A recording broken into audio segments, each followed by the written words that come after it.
సినిమాలు, టీవీ సీరియళ్లు విచ్చలవిడిగా చూసిన కారణంగా దానికి గురి అయిన ప్రజలు స్వేచ్ఛ అనే పేరుతో పిల్లలకు అతి స్వేచ్ఛని ఇవ్వడం జరిగింది. అంటే మనిషి ఎప్పుడైతే మనోవాంఛలకు దాసుడైపోతాడో తన తరపు నుంచే ఆలోచిస్తాడు గాని ఇతరుల వైపు తల్లిదండ్రుల గురించి గాని వారి బంధువుల గురించి గాని ఆలోచించడం మానేస్తాడు. సమాజాన్ని విచ్చలవిడిగా విడిచిపెట్టేసి మా మతమే గొప్పది, మా మతమే అపూర్వమైనది, చాలా కాలం నుంచి ఉన్న ఒరిజినల్ మతం అని చెప్పేవారు ఇటువంటి దుస్సంఘటనలు జరిగినప్పుడు ఎందుకు బయటికి రావడం లేదు? మరి 7 జన్మలు పవిత్ర బంధం పటిష్టంగా ఉండాలి అంటే దానికోసము ఆ పిల్లలకు శిక్షణ కూడా ఇవ్వాలి. సిగ్గు, లజ్జ, బిడియం, భర్త అంటే ఏమి, అత్తమామ అంటే ఏమి, పెద్దలంటే ఏమి, గురువులంటే ఏమి, ఆ శిక్షణ కూడా ఇవ్వాలి. సర్వలోక నియామకుడు సర్వసృష్టికర్త అయిన దేవానికి సమస్త స్తోత్రాలు తెలియజేసుకుంటూ, సోదర మహాశయులారా, ఆధ్యాత్మిక ప్రియులారా, ఈ రోజు నేను ముందు మన భారతదేశంలోని సమాజంలో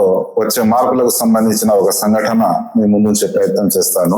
సోదర మహాశయులారా, పవిత్ర భారతదేశంలో వివాహం అంటే 7 జన్మల బంధం అనేది ఒక ప్రచారము మన అందరికి తెలిసిన విషయమే. అంటే జీవితాంతము ఒకే భార్య భర్త కలిసి అదే విధంగా తర్వాతి జన్మల్లో కూడా ఉంటారు అనే విశ్వాసం కలిగిన వారు చాలా మంది ఉన్నారు. కానీ ప్రస్తుత పరిస్థితులు చూసినట్లయితే 7 జన్మల విషయం అయితే తెలిసిన వారికి తెలియాలి, మనకైతే తెలియదు. కానీ 7 నెలలు గాని 7 సంవత్సరాలు గాని ఆ కాపురం, ఆ సంసారం నిలుస్తాదే అనే గ్యారంటీ లేని పరిస్థితులు ఈ రోజు మన సమాజంలో ఉన్నాయి. కారణం ఏమిటి అంటే ఐశ్వర్యం పెరిగిన కారణంగా స్వేచ్ఛ అనే పేరుతో సినిమాలు, టీవీ సీరియళ్లు విచ్చలవిడిగా చూసిన కారణంగా దానికి గురి అయిన ప్రజలు స్వేచ్ఛ అనే పేరుతో పిల్లలకు అతి స్వేచ్ఛని ఇవ్వడం జరిగింది. వారి వస్త్రధారణ పట్ల శ్రద్ధ తీసుకోవడం గాని, వారు రాత్రి ఏ సమయానికి ఇంటికి వస్తున్నారని గమనించడం గాని, వారు విద్యాలయం కాలేజీకి వెళ్తున్నారా, ఎక్కడికి వెళ్తున్నారా అని కూడా గమనించకుండా వ్యాపారమే సర్వస్వంగా భావించి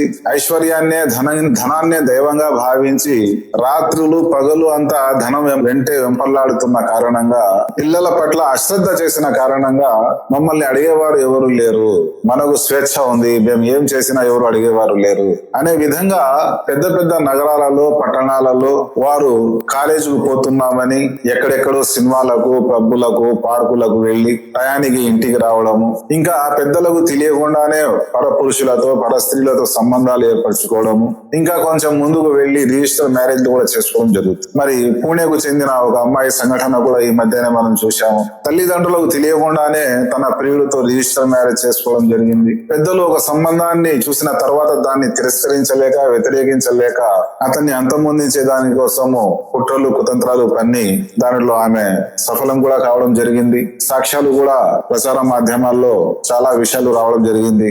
లోతుగా డీటెయిల్స్ లో పోయేదానికి అవకాశం లేదు. కానీ వరుడు అబ్బాయి ఎవరైతే ఉన్నారో, అమ్మాయి తల్లిదండ్రులు చూసిన ఆ పెళ్లి సంబంధం ఏదైతే ఉందో ఆ అబ్బాయికి తలపైన బట్టతలం ఉందని, అతను టోపన్ పైన పెట్టుకుంటూ ఉన్నాడు అనే కారణంగా ఇష్టం లేనప్పుడు వివాహం ఇష్టం లేదు అని చెప్పాలి. మరి చాలా మంది చిన్న కుటుంబాల కారణంగా, మరి ముఖ్యంగా జైన్స్ ఎవరైతే ఉన్నారో, జైనులు, వాళ్ళు బహు తక్కువ సంతానం కలిగి ఉంటారు. కొందరైతే ఒక అబ్బాయితోనే లేదా ఒక అమ్మాయితోనే ఆపరేషన్ చేపించుకుంటారు. ఆ విధంగా ఈ కుటుంబంలో ఈ అబ్బాయికి దాదాపు 600 కోట్ల ఆస్తి ఉందని కూడా ప్రచార మాధ్యమాల ద్వారా తీయడం జరిగింది. మరి అపురూపంగా ఆ అబ్బాయిని ఆ తల్లిదండ్రులు పెంచి పోషించిన తర్వాత ఈ అమ్మాయి తన అక్రమ సంబంధం కారణంగా, రిజిస్టర్ మ్యారేజ్ చేసుకున్న కారణంగా అడ్డు వస్తాడు అనే విషయంగా తల్లిదండ్రులకు నేను వివాహం చేసుకున్నాను అనే ధైర్యంగా చెప్పలేక, అంటే ఆ అబ్బాయిని చంపడం సులభంగా భావించింది. ఒక్కసారి కూడా ఏ విధంగానైతే నన్ను మా తల్లిదండ్రులు ప్రేమిస్తూ ఉన్నారో,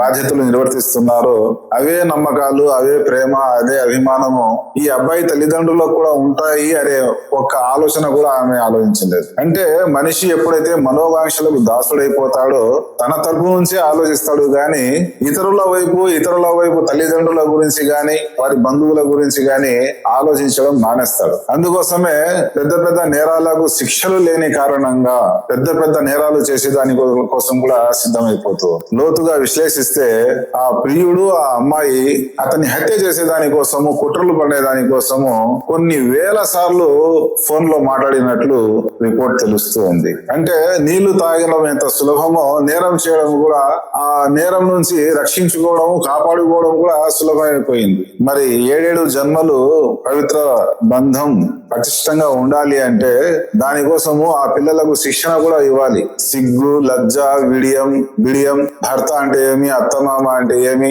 పెద్దలంటే ఏమి, గురువులు అంటే ఏమి, ఆ శిక్షణ కూడా ఇవ్వాలి. వివాహ సమయంలో శాస్త్రాలు వల్లించినంత మాత్రాన అదొక మీసుగా అనుకుంటారు ఆ పిల్లలు. ఆ శాస్త్రం చదివిస్తే కదా ఆ శాస్త్రం ప్రకారం వారి యొక్క వస్త్రధారణ, వారి యొక్క నడత, వారి యొక్క సభ్యత, సంస్కారము, నైతిక విలువలు ఆ శాస్త్రాల పరంగా ఉంటే 7 జన్మలు ఏమో గాని ఒక జన్మలో ప్రశాంతమైన నీతివంతమైన జీవితం గడిపేదానికి అవకాశం ఉంది. సమాజాన్ని విచ్చలవిడిగా విడిచిపెట్టేసి మా మతమే గొప్పది, మా మతమే అపూర్వమైనది, చాలా కాలం నుంచి ఉన్న ఒరిజినల్ మతం అని చెప్పేవారు ఇటువంటి దుస్సంఘటనలు జరిగినప్పుడు ఎందుకు బయటికి రావడం లేదు?